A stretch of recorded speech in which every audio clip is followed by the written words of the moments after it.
Europe.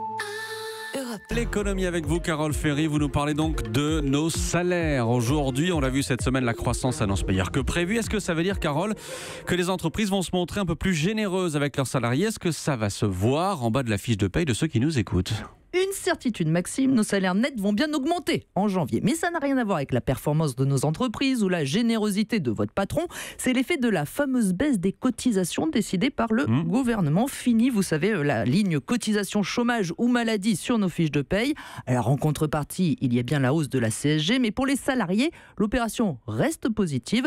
Donc si vous êtes payé au SMIC, par exemple, eh bien votre salaire va augmenter en moyenne en 2018 de 10 € par mois. Et alors, est-ce que les entreprises vont également faire un geste puisqu'elles se portent mieux globalement? J'adorerais vous dire oui, Maxime. On adorerait que vous le disiez Normalement, je devrais vous dire oui. C'est la logique. La croissance repart, l'emploi suit, les salaires embrayent. C'est, à ressortir à la machine à café, la courbe de Phillips. Sauf que cette courbe, elle est rompue aujourd'hui. On le voit bien en France, l'emploi ne repart pas au rythme de la croissance.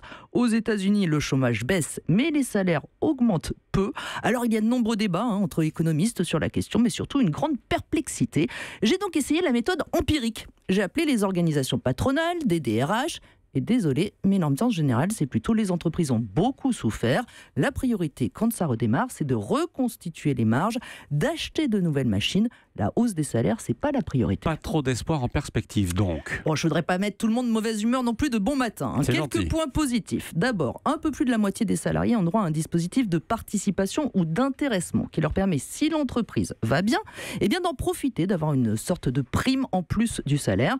Et ça, Emmanuel Macron veut même le renforcer, que davantage de salariés en profitent, mais ce ne sera pas avant 2019, il va falloir patienter. Et puis certes, les augmentations générales augmentent peu, mais les entreprises privilégient de plus en plus les augmentations individuelles, en particulier pour les cadres. On ne donne pas un peu à tous, mais plus à quelques-uns. Et c'est là qu'il faut tendre l'oreille. Le mieux donc pour être augmenté, c'est d'oser aller expliquer pourquoi vous le méritez. Sébastien, osez. Vous jugerez si je le mérite, Maxime. J'ai juste une question.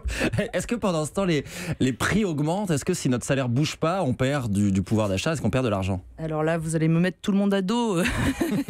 Franchement, Sébastien. Non, en fait, si on prend vraiment les chiffres, la rémunération, elle a été supérieure à l'inflation ces dernières années. Donc, on a été mieux payé finalement que la hausse des prix. Mais enfin, ça, c'est une moyenne. Et là, peut-être, je vais en consoler certains, il y en a, quand on a été vraiment dans des grosses entreprises, à des postes depuis longtemps, etc., ça, on n'a pas perdu tellement au pouvoir d'achat, mais c'est vrai que les petits salaires, et puis les jeunes aussi, etc., eux ont plutôt perdu, effectivement, n'ont moins gagné. Et puis, je me permets juste, mais les fonctionnaires aussi, dont le point d'indice n'a pas augmenté, et gelé depuis plusieurs années. Europe. Europe 1.